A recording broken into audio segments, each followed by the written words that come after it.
September 8th, 1981. Mount Vernon, South Dakota. 30-year-old John Mathis contacts police to inform them he has been shot in the arm after a struggle with a masked attacker on his farm. When police arrive, they discover that John's wife, LaDonna Mathis, and their two children, 4-year-old Brian and 2-year-old Patrick, have been shot to death. While John claims the masked attacker was responsible, investigators find a number of discrepancies in his story, and he is eventually charged with murdering his wife and 2 sons. However, John is acquitted of the crimes at trial, so the Mathis family murders officially remain unsolved. After that, the trail went cold.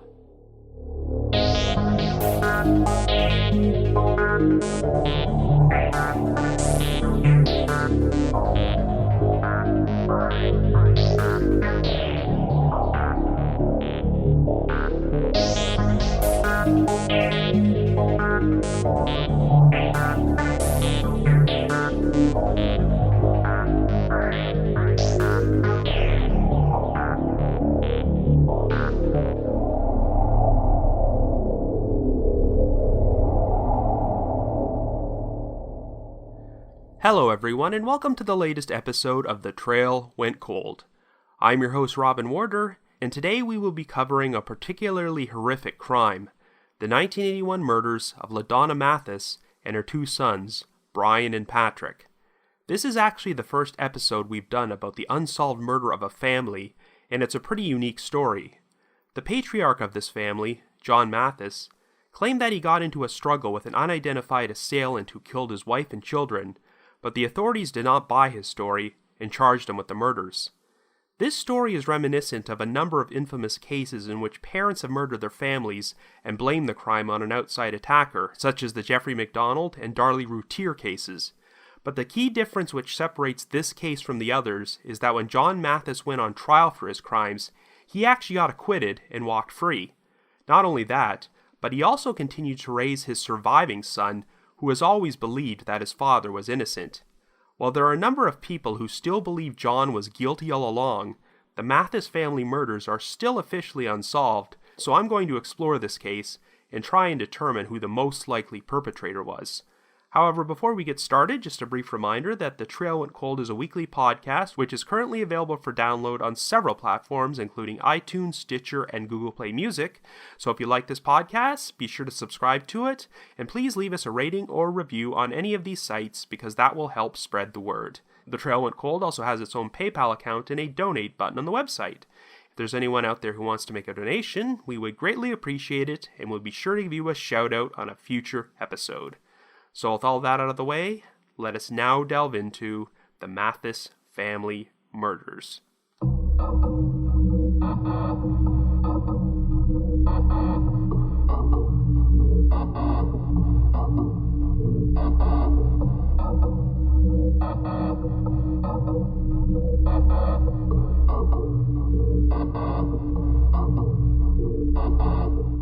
Our story begins in the small town of Mount Vernon, South Dakota in 1981. Our central figure is 30-year-old John Mathis, who lives on a rural farm just outside of town with his 30-year-old wife, LaDonna Mathis. The couple have been married 8 years and have 3 sons, 4-year-old Brian, 2-year-old Patrick, and 9-month-old Dwayne. In July of that year, their farm was hit with 2 house fires, the second of which completely burned the home down to the ground. So while the house was being rebuilt, the family lived together inside a metal machine shed on the property and slept on cots. John and LaDonna did not think it would be a good idea for an infant to be sleeping inside a crowded shed alongside the rest of the family, so for the time being, LaDonna's parents would take care of Dwayne at their home in the nearby town of Mitchell. At 3:54 a.m. on September 8th, Doug Kirkus, a chief deputy with the Davison County Sheriff's Office, received a phone call at home from John Mathis, whom he had been friends with since high school. John told Kirkus that his family had just been shot, so Kirkus called the sheriff's office for assistance and drove out to the Mathis farm. When he got there, Kirkus crossed paths with John's father, Vernon Mathis, who happened to be arriving at the farm at the same time because John had apparently called him as well. When Kirkus entered the machine shed, he saw John sitting on a cot with a bloody wound in his left arm. To his absolute horror, LaDonna, Brian, and Patrick Mathis were each lying dead of fatal gunshot wounds on their respective cots. LaDonna had taken 2 shots to the back of the head, Brian received 1 gunshot wound behind his ear, and Patrick was shot both in the left eye and the back of his neck. Ballistics would later show that Patrick was likely in a kneeling position on the bed when he received the second bullet. The 3 victims had been shot with Winchester Western Super X bullets from a .22 caliber semi-automatic Marlin rifle, and their approximate time of death was determined to be around 2:30 a.m. In addition, some graffiti had been sprayed on the shed door in gold paint, and it read, "Mathis sucks," though Mathis was misspelled with a U instead of an I. An ambulance was called to get John medical attention, and while being transported to the hospital, he reportedly told the attendant, "I'm going to get that son of a bitch." While John was being treated at the hospital, he was questioned by police and claimed that an unknown male attacker wearing a dark stocking over his head was responsible for his family's murders and the gunshot wound in his arm. Before he could provide a full account of what happened, Vernon Mathis entered the room and asked the police to leave, claiming that his son had been through enough already. It wasn't until after John recovered from his wound and was released from the hospital that he provided investigators with the complete story. John claimed that he had been woken up at around 2 a.m. by Patrick, who needed to go to the bathroom. John took his son to use the outhouse before returning him to bed, but then heard some of the hogs outside making noise, along with his dog barking. John walked to the hog pen, which was located about 50 yards from the shed, in order to tend to them, and then went to tie up his dog. At this point, John claimed he heard the sound of a car pulling up, and he turned to see that the lights inside the shed were now on. When John rushed back to the shed, a man with a black stocking over his head came out, and he also happened to be carrying a .22 caliber rifle. This man immediately jumped John, and the 2 men struggled until the rifle went off, piercing John's left arm. This caused John to pass out, and when he woke up sometime later, the attacker was gone. When he walked inside the shed, John was horrified to discover that his wife and 2 sons had been shot to death, so he immediately went to the nearest phone to call Deputy Kirkus for assistance. The incident shocked the community, as this was the first murder to occur in Davison County since 1963, so people were frightened of the idea of an unknown killer trespassing onto people's property in order to shoot innocent children. However, right from the outset, Davison County Sheriff Lyle Swenson was very skeptical about Mathis's story. He immediately became suspicious when he learned that Mathis had decided to seek assistance by phoning his longtime friend, Deputy Kirkus, rather than calling the sheriff's office. When Sheriff Swenson was first notified about the murders at his home, he turned to his wife and said, "That damn Mathis shot his family." It wasn't long before John hired a lawyer and stopped speaking to the authorities. He stayed at his father's place and refused the police's request to return to his farm in order to reenact the events which took place on the night of the murders. Swenson's suspicions grew when he started looking into the house fires which hit the Mathis family farm 2 months earlier.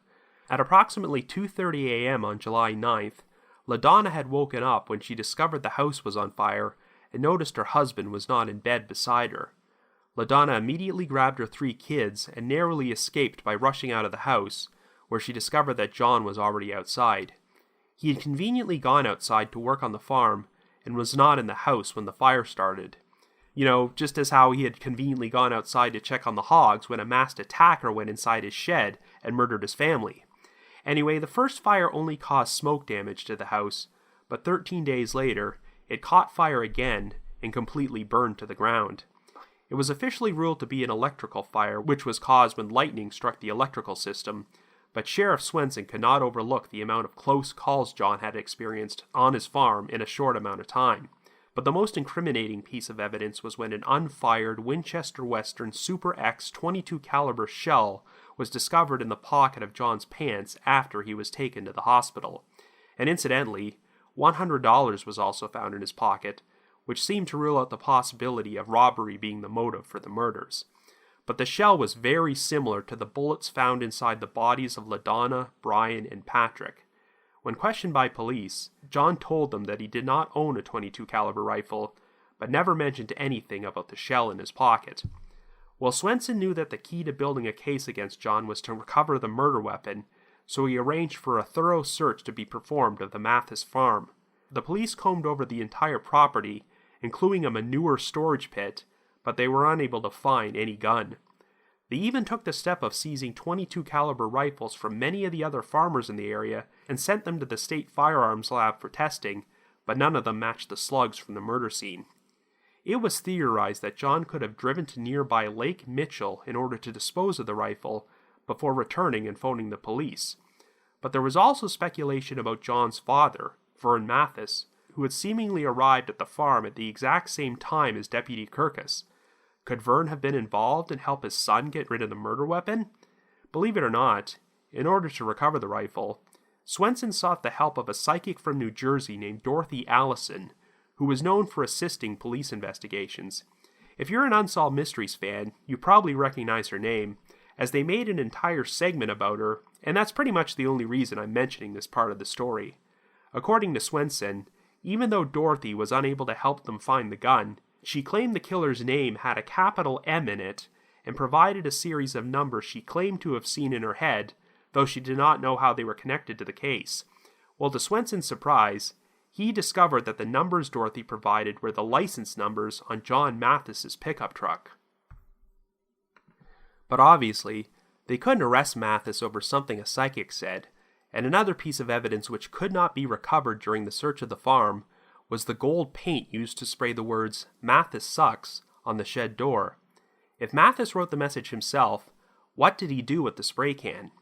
Well, in spite of these issues, police believed there was enough circumstantial evidence to launch a grand jury investigation, and Mathis was subpoenaed to testify and finally explain the Winchester .22 shell found in his pants pocket. John still stuck to his story that he did not own a .22 rifle, and claimed that Patrick had found the shell on his property the night before the murders. After his son gave it to him, John stuck the shell in his pocket and forgot about it. He claimed that it wasn't uncommon to just stumble across shells on the ground in rural Davison County. In the end, the grand jury did not believe Mathis' story, and on October 30th, they formally indicted him on 3 counts of first-degree murder. If Mathis was convicted at trial, the prosecution said they would seek the death penalty. The community wasn't sure how to react to this. The overall consensus about the Mathises seemed to be that LaDonna was a very nice woman, while John was more aloof and introverted. But they didn't have any real reason to dislike John, and nobody knew of anyone who would have hated him so much that they'd attempt to murder him and his family and spray paint the message "Mathis sucks" at the crime scene. No one knew of any serious issues in the Mathises' marriage, and they certainly didn't think John had the capability or motive to murder his own children. And what also seemed odd is that his infant son, Dwayne, was staying with his maternal grandparents at the time of the murders, so if John wanted to get rid of his family, why would he do so on a night when his youngest child wasn't even present? Since Davison County was such a tight-knit community, John's defense attorneys argued that he'd never be able to receive a fair trial there, so a motion was granted to move the trial 100 miles away to the town of Yankton. The prosecution would push forward the theory that John had deliberately started the house fires which took place 2 months earlier with the intention of murdering his family and making it look like an accident. When this strategy failed to work, John took the step of shooting them and fabricating a cover story about a masked attacker being responsible. One of the big revelations at trial was the testimony of Kim Tatum, a 17-year-old neighbor who had babysat the Mathis children. She claimed that John had kissed and fondled her inappropriately on numerous occasions, and apparently told her he wished they had met before he started courting his wife. When Kim's mother found out about this, she apparently warned John to leave her daughter alone, or she would tell LaDonna. Without a murder weapon, the prosecution's case was comprised mostly of circumstantial evidence. They got weapons experts to testify that if he had used his right arm to use a .22 caliber rifle to shoot himself in the left arm, the bullet likely would have passed through the precise spot where his wound was located, a spot which also happened to be one of the least damaging places on the body where one could shoot themselves. One key piece of evidence presented at trial was his wristwatch, which had been broken during his alleged struggle with the attacker. While 2 jewelers would testify that the amount of damage on the watch seemed to indicate that it had been smashed multiple times. Since John had no marks on his left wrist when he was examined at the hospital, the implication seemed to be that he had taken off the watch to smash it himself. In addition, the time on the broken watch read 3:25, even though John claimed that he had woken up at around 2 a.m., and the approximate time of death for his family was 2:30. If John's wristwatch was smashed at 3:25, then this definitely did not jibe with the story of it being broken while struggling with a masked man. The prosecution also pointed out that the only blood found at the murder scene was inside the machine shed, even though the gunshot wound to John's left arm supposedly occurred outside. On the defense side, they put a lot of emphasis on the spray-painted graffiti message from the shed door, which read, "Mathis sucks." As you recall, Mathis was spelled with a U instead of an I, and the defense argued that John was not the type of guy who was clever enough to deliberately misspell his own name in order to throw off the investigators. In addition to the fact that no spray can containing gold paint was ever found on the Mathis property, there was never any trace of gold paint on John's hands or clothing that night. After the murders, John's hands were swabbed to see if he had recently fired a gun, and the results came back negative, though it was acknowledged that there likely wouldn't have been any gunshot residue on his hands if he had fired the gun while wearing gloves. The defense also countered the biggest piece of evidence, the .22 shell from John's pocket. They acknowledged that it was similar to the slugs found in the victims' bodies, but drove home the point that it could not be proven with 100% certainty that they were a match. They also got a rendering truck driver to testify that he had visited the Mathis farm shortly before the murders in order to shoot some crippled hogs with a .22 rifle, planning the idea that he could have accidentally dropped one of his shells there for Patrick to find. Of course, John's story about how the shell wound up in his pocket still seemed pretty unbelievable on the surface, particularly his absurd claim that it wasn't uncommon to just stumble across shells lying on the ground in that area. But believe it or not, this story may have actually worked to his advantage. During the trial, the jury was walking outside on a dinner break when the foreman happened to notice a spent shell on the sidewalk.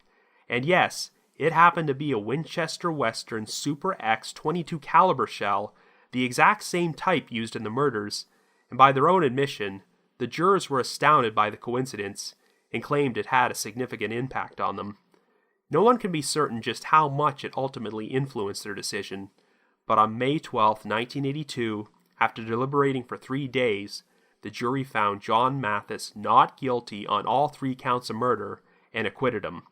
In the end, they ultimately believed that without any witnesses, strong physical evidence, or the murder weapon, they just could not vote to convict him. Well, in spite of the acquittal, LaDonna's parents believed that John was guilty of the murders, but because he was the child's legal guardian, Dwayne would have to be returned to him. After John built a new house to replace the one which had burned down, he and Dwayne continued living on the farm in spite of what had taken place there. Dwayne never had any contact with his maternal grandparents, as John would say that if he allowed Dwayne to visit them, he feared they'd attempt to run away with him. Over the next several years, John and Dwayne would live very quiet, reclusive lives in which they rarely went into town and avoided interacting with people. John was not an overly popular figure in the community before the murders, but he now developed a reputation for being an unfriendly loner who was notorious for shooting dogs which wandered onto his property. During the 1990s, John sold his land and moved away to another farm, though Dwayne would continue living in the farmhouse. After a 30th anniversary article about the case was published in Mitchell's newspaper, The Daily Republic, Dwayne finally agreed to give his first interview. By this point, Dwayne was 30 years old, had served 6 years in the National Guard, including 1 tour of Iraq, and he and his girlfriend were expecting their first child. Dwayne made it clear that he staunchly believed in his father's innocence. He referred to John as a quote-unquote hard-ass, and said that he grew up having to work long, tough hours on their farm, but he did not believe his father was capable of harming his mother and 2 brothers. The fact that John was willing to raise them on his own until adulthood was enough to convince Dwayne that he could not have done the things he was accused of. In his own words, quote, "I don't believe he did it. If he did it, I wouldn't still be here." End quote. As far as I know, John Mathis is still alive, but he has never spoken to the media about what happened, and continues to live a very reclusive lifestyle. While the case is technically still open, the authorities have always believed they got the right guy all along. Because of double jeopardy, John cannot be tried for the crime again, so even if new evidence against him surfaced, it wouldn't make any difference. There haven't been any developments in the investigation since the conclusion of the trial, so officially, the Mathis family murders remain unsolved. So I guess you could say, the trail went cold.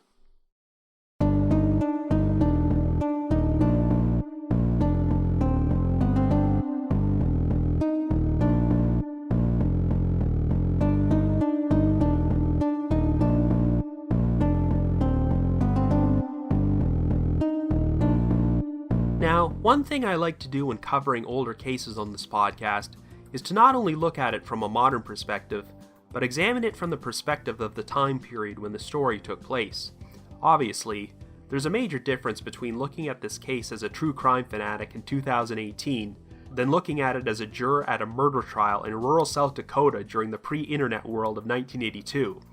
Right from the outset, I'll say that from the moment I saw John Mathis's account of what he claimed happened on the night of the murders, I saw nothing but red flags.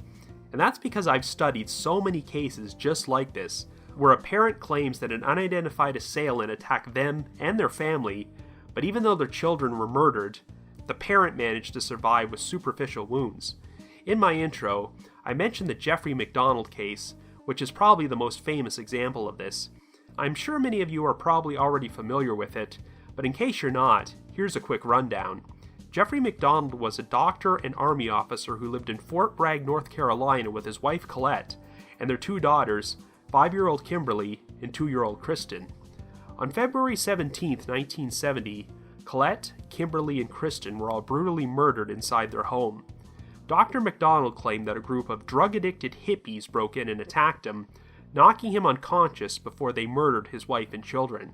While MacDonald was wounded, his injuries were pretty minor compared to his family. By the end of the decade, MacDonald would be convicted for the murders of his wife and 2 daughters and received life imprisonment. He remains incarcerated to this day, but has always maintained his innocence, and the case is still heavily debated and been the subject of numerous books and documentaries, which have taken both pro-guilt and pro-innocence viewpoints about MacDonald. However, when you really delve into this case, it's clear to me that MacDonald's story does not hold up, as the physical evidence supports the conclusion that he was the one who murdered his family, and that his story about being attacked by intruders is bunk.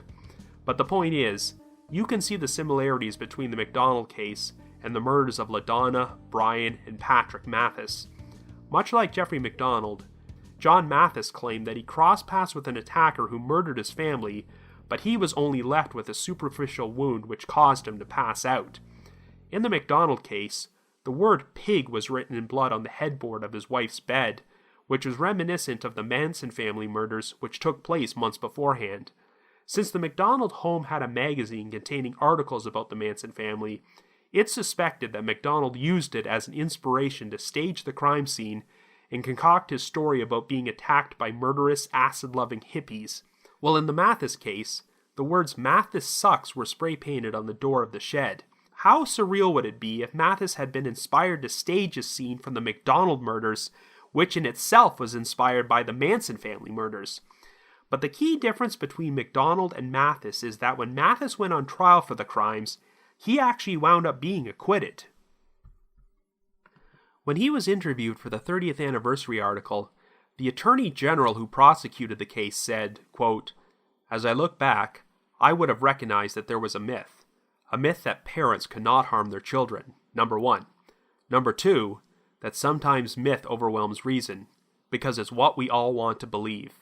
End quote. I think that remark makes a lot of sense, and may help one understand why the jury chose to acquit Mathis. One of the reasons Jeffrey MacDonald continued to have a slew of supporters after he was charged with his family's murders is because so many people could not reconcile the idea of a charming, well-respected daughter butchering his own children and then just moving on and resuming a normal life afterward. Even though John Mathis was not known for being an overly friendly person in the community, they still had a hard time imagining that a man like him could commit such a heinous crime. Yes, the MacDonald murders did garner a lot of publicity, and there were other cases of parents murdering their children which took place before 1982, But remember, this was rural South Dakota, and there was no internet, so maybe this type of crime was unprecedented to a jury in the small town of Yankton, which is why they could not believe Mathis was guilty. But to be fair, the case against Mathis was very circumstantial, so I can see why a jury might have thought there was too much reasonable doubt to convict. After the trial, many of the jurors were interviewed about their decision, and while some of them held the belief that Mathis could have done it, but the state didn't prove their case, a lot of them genuinely seemed to believe that Mathis was innocent. And while I found Mathis's story to be very suspicious, I do acknowledge there are aspects of this crime which don't make a lot of sense, particularly the lack of apparent motive. What would have compelled this man to murder his wife and children? From what I can tell, LaDonna did not have a substantial life insurance policy, so John didn't gain anything financially from her death. It seems like the biggest sign that there may have been issues in the Mathis marriage was John's inappropriate behavior towards his teenage babysitter, Kim Tatum. Yes, the fact that John kissed and fondled her is pretty awful, along with his remarks that he wished he'd met her before he met his wife. So John was undoubtedly a creep, but it doesn't sound like Kim ever expressed the same interest in him, so did he really decide to murder his wife just because he hoped he might get together with her? When the jurors were interviewed, they stated that the testimony about John's lecherous behavior did not influence them that much. Not that they were excusing his actions, but they felt it was a major leap for someone to go from fondling a teenage girl to murdering their own wife and children. But the biggest sign that something might be wrong were the house fires which took place 2 months earlier, particularly the one which occurred while LaDonna and the 3 boys were inside the house, and John was conveniently working outside at 2:30 in the morning. You could easily infer that this was John's first attempt to kill his family, but when it didn't work, he had to come up with a murder scheme involving a fictitious masked intruder who murdered Donna, Brian, and Patrick while they were sleeping in the shed in the middle of the night. And once again, John was conveniently outside when it happened, which is why he managed to survive. On the surface, that seems pretty difficult to swallow, but let's examine all the evidence which leans both towards and away from Mathis's guilt. Right from the outset, there was suspicion about the fact that John called Deputy Kirkus at home rather than calling the sheriff's office for assistance. Now, if John's account of what happened was actually true, then I suppose you can't fault a guy for not thinking rationally after such a traumatic ordeal. It's not like John would have had a cell phone with a list of contacts, so maybe he decided to call Kirkus because he remembered his number, but did not remember the number of the sheriff's office. What's odd is that it's never specified in any of the sources which phone John made this call from, considering that his house had just burned down and was in the midst of being rebuilt. But you could assume that John wanted the police officer who was his longtime friend to be the first one to arrive at the scene, as he'd have an easier time playing the sympathy card and convincing the authorities that his story was true. The 2 pieces of evidence which compelled the grand jury to indict Mathis for murder were his broken wristwatch and the .22 caliber shell found in his pants pocket. Investigators believe that John smashed the wristwatch himself to make it look like it was broken during a struggle, but the detail which is really hard to overlook is the fact that the time read 3:25. This is about 1 hour after the approximate death of his wife and children, and when Mathis claimed he went to the hog pen. I mean, there are possible explanations for this, such as that Mathis was mistaken about what time he woke up, or the time on his watch was just wrong. It's not really clear if this was a digital wristwatch or one which had hands, but if it's the latter, I guess the hands could have moved out of position while the watch was being smashed, so the time shown on it isn't accurate. As for the .22 shell, it's hard to overlook just how similar it is to the bullets found in the victims' bodies, though they could not conclude with 100% certainty that they were exactly the same. Even so, it seems like one hell of a coincidence that Patrick Mathis would just happen to find the shell on the ground and give it to his father the very night before he was shot with pretty much the exact same ammunition. I guess if John had mentioned the shell to investigators when he was originally questioned, this might not have seemed so suspicious, but he never shared his story about finding it until he was called to testify in front of the grand jury over 1 month later. But then, if you believe John is innocent, you could say that he had a great deal on his mind after having his family get murdered, so he might not have remembered that he had a shell in his pocket that night. However, in spite of the evidence against him, The biggest point in John's favor was the evidence which wasn't found, namely, the gold paint which was used to spray Mathis' sucks on the shed door and the murder weapon. All indications are that the police searched every square inch of the Mathis family property and could not find a .22 caliber rifle, so that definitely opens up some questions. Some speculated that he could have traveled to Lake Mitchell and dumped the rifle there, but the issue is that he would have had to inflict the gunshot wound on himself before he got rid of the weapon, and driving back to the farm to call for help after being shot in the arm probably wouldn't be an easy task. One of the things which made investigators skeptical of Mathis' story is that no blood was found outside the shed where he was supposedly shot. But that also blows a small hole in the case against Mathis, because if the only blood they found was inside the shed, then how did Mathis not get blood anywhere else while he was disposing of the murder weapon? Well, in the eyes of people who believe John was guilty, the most logical explanation is that he got his father, Vernon Mathis, to get rid of the gun and the gold paint for him and dispose of them at a location where they've never been found. According to those who knew him, Vern doted on his son and thought he could do no wrong, but would he have been willing to go so far as to help cover up the murders of his daughter-in-law and grandchildren? On the night of the crime, Vern just happened to arrive at the property at the exact same time Deputy Kirkus did, and while John claimed that he called his father, you could assume that Vern was either returning after disposing of the murder weapon, or he'd been waiting there the whole time for the police to arrive. When John was being questioned by police at the hospital, it was Vern who stepped in and asked them to leave. Vern never stopped supporting his son and believing in his innocence throughout the entire ordeal, and he paid all of his legal fees. The fact of the matter is that while John was not dumb by any means, he was not a particularly clever or sophisticated man. By all accounts, he was the kind of guy who lived to work and put in long hours doing manual labor on his farm. John did not seem capable of dreaming up elaborate murder plots involving imaginary attackers, and like his defense attorney stated at trial, he was not clever enough to deliberately misspell his own last name when he spray painted the shed, which sounds a bit oxymoronic, but that's beside the point.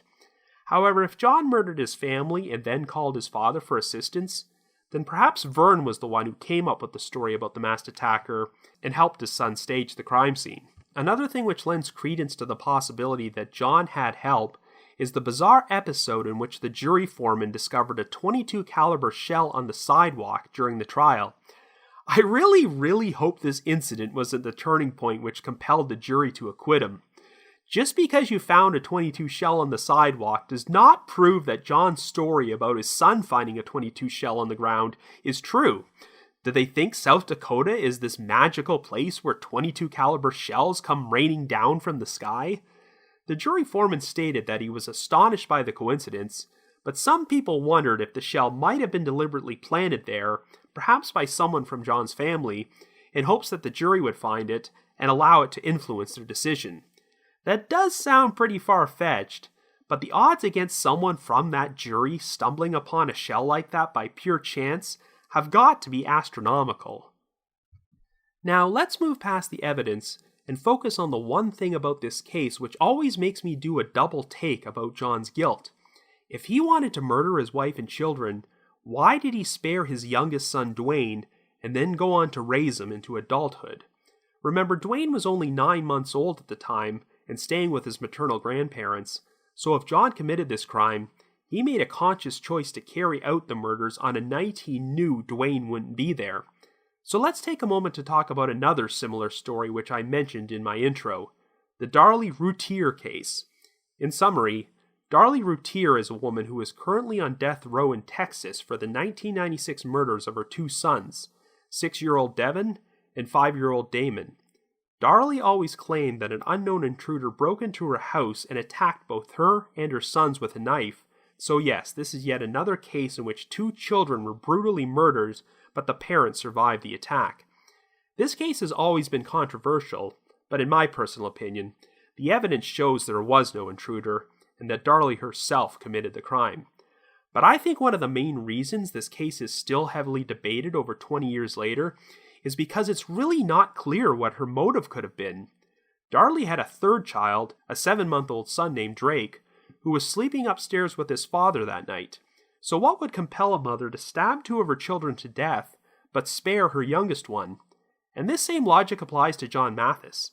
In many cases where parents murder their children, it's because they consider them to be a burden and don't want to raise them anymore. After Jeffrey MacDonald's family was murdered, he moved across the country and seemed quite happy to get a fresh start and be free of his responsibilities as a husband and father. But in John Mathis's case, his life really didn't change much at all after he was acquitted. He just went back to working on his farm and raising his surviving son Dwayne, only this time he had more responsibility because he was a single father and had to do it alone. If he no longer wanted children, he probably could have relinquished custody of Dwayne to his maternal grandparents, but he raised him into adulthood, and as far as some people are concerned, that's proof positive that John did not commit the murders.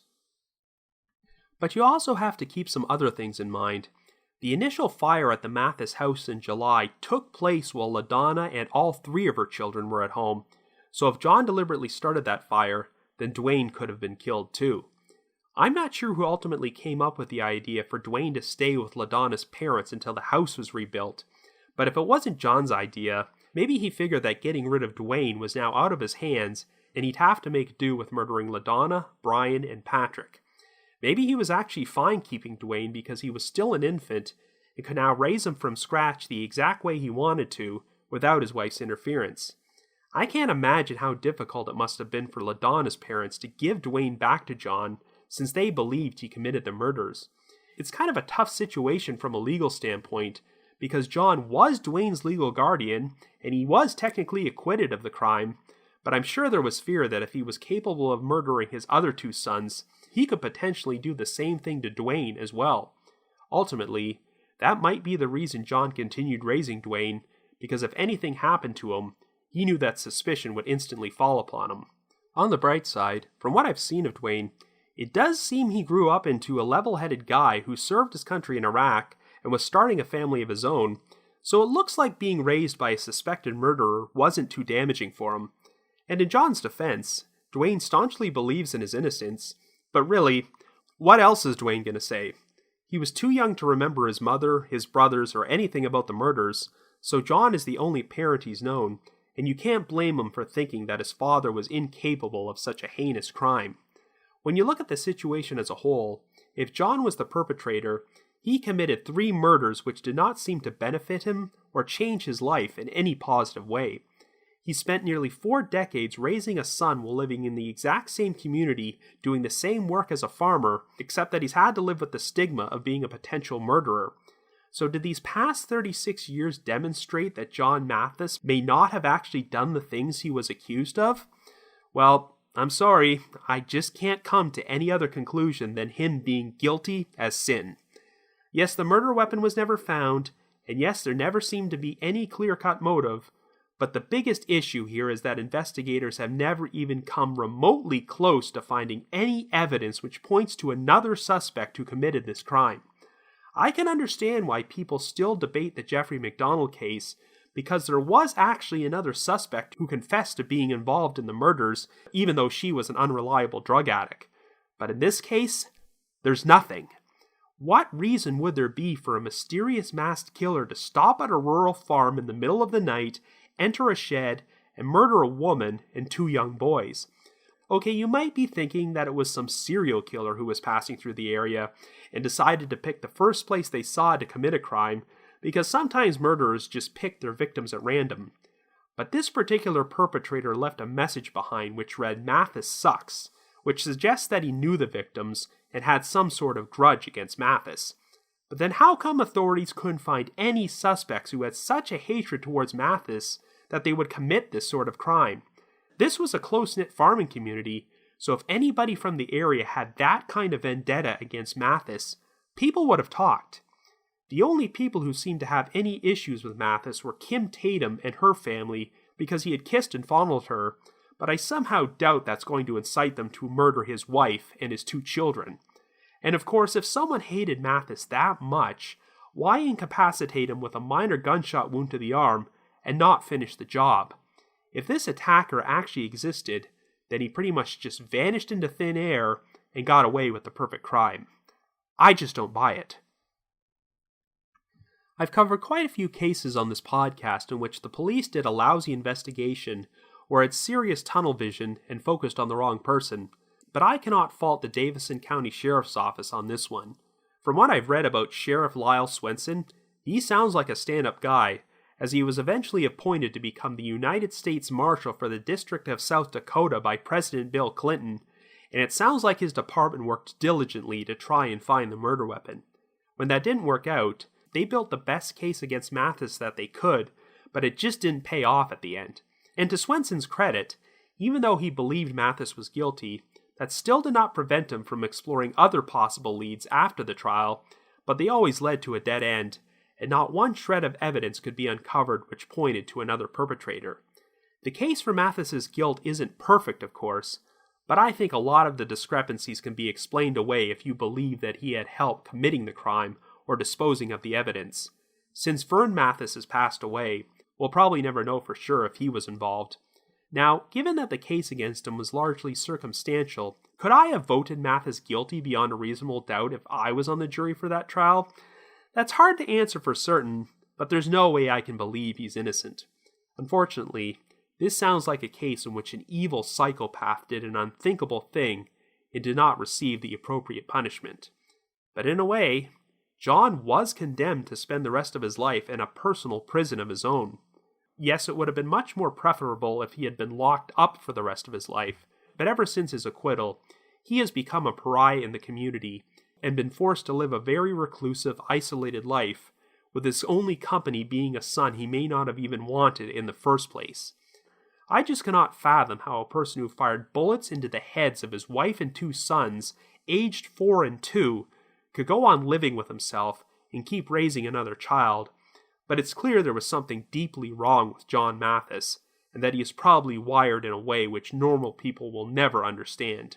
So overall, I don't think this case is much of a whodunit, so much as it is a whydunit. In many cases where parents murder their families, you can see what may have driven them to commit such an unthinkable, heinous act, but here, I just don't know. And unlike those other cases, the perpetrator has been allowed to go on living as a free man with no fear of facing any punishment for his crimes, but I think these past 4 decades have only opened up more questions than answers. This case is still officially unsolved, of course, so if Mathis was the perpetrator all along, nothing else can be done since he can't be charged and tried for the same crime again. So we may never learn the full truth about what happened, unless John decides to make a deathbed confession someday. However, should you happen to have any information which points to someone else besides John Mathis being the perpetrator, the case is still open, so please make sure to contact the appropriate authorities. But if you just have your own thoughts about what happened, feel free to leave me a comment or send me an email at robin.warder@icloud.com. That's robin.warder@icloud.com. Just wanted to give another shout out to my supporters at the Unsolved Mysteries message board at the Sitcoms Online forum and the Unresolved Mysteries subreddit. And since we're entering a new month, it is now a good time to send a special thanks to our recurring monthly donors. And they are Dawn, Amber, Brian, Casey, Ellie, Kathleen, Keisha, Laura, Megan, Clinton, Lewis, Aura, Claire, Elliot, Heather, Eleanor, Purity, and Laura Lee. So thank you very much, guys. And if I happen to miss your name by mistake, be sure to let me know and I'll correct it. I need to provide a big thanks to McGill Foote, who edits and assembles this podcast together for me, and Vince Nitro, who composes the eerie music you hear on every episode. If you haven't already, you can like us on Facebook, follow us on Twitter, or leave us a rating or a review on iTunes, Stitcher, or Google Play Music. We also have a Facebook discussion group, so if you feel like discussing the podcast or the cases we feature with myself and your fellow listeners, feel free to join and I'll approve your entry into the group ASAP. And if you want to meet me, I will mention again that The Trail Went Cold will be appearing on Podcast Row at CrimeCon, which is being held at the Gaylord Opryland Hotel in Nashville from May 4th to the 6th. So if you're planning to attend and need to purchase tickets to the events, you can receive a 10% discount if you visit crimecon.com and enter the promo code TTWC. That's TTWC. Like I mentioned earlier, we also have a donate button on our website, So if you're feeling generous and want to express your appreciation for all the hard work we put in this podcast, we'd be extremely grateful.